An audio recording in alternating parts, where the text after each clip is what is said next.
எங்களுக்கு வர பேஷண்ட்ல ரொம்ப காமனா இருக்க கம்ப்ளைண்ட் இந்த ஒயிட் டிஸ்சார்ஜ் தான். ஏன்னா நிறைய பேருக்கு எது நார்மல்னு தெரிய மாட்டேங்குது.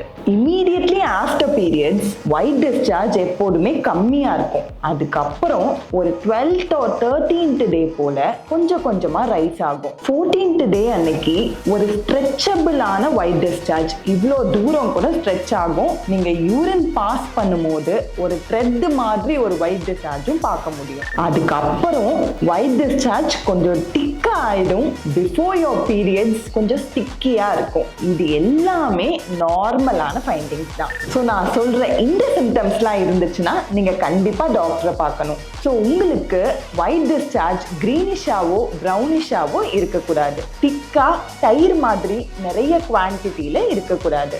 வேற சிம்டம் ஒரு ரெட்னஸோ ஒரு இச்சிங்கோ இருக்கக்கூடாது. இந்த மாதிரி இருந்துச்சுன்னா கண்டிப்பா டாக்டரை மீட் பண்ணுங்க. ஒயிட் டிஸ்சார்ஜ்ல நான் சொன்னது இல்லாம வேற ஏதாச்சும் ப்ராப்ளம்ஸ் ஃபேஸ் பண்ணீங்கன்னா கண்டிப்பா கமெண்ட் பண்ணுங்க. மறக்காம லைஃப் ஃபர்டிலிட்டி ஃபாலோ பண்ணிடுங்க.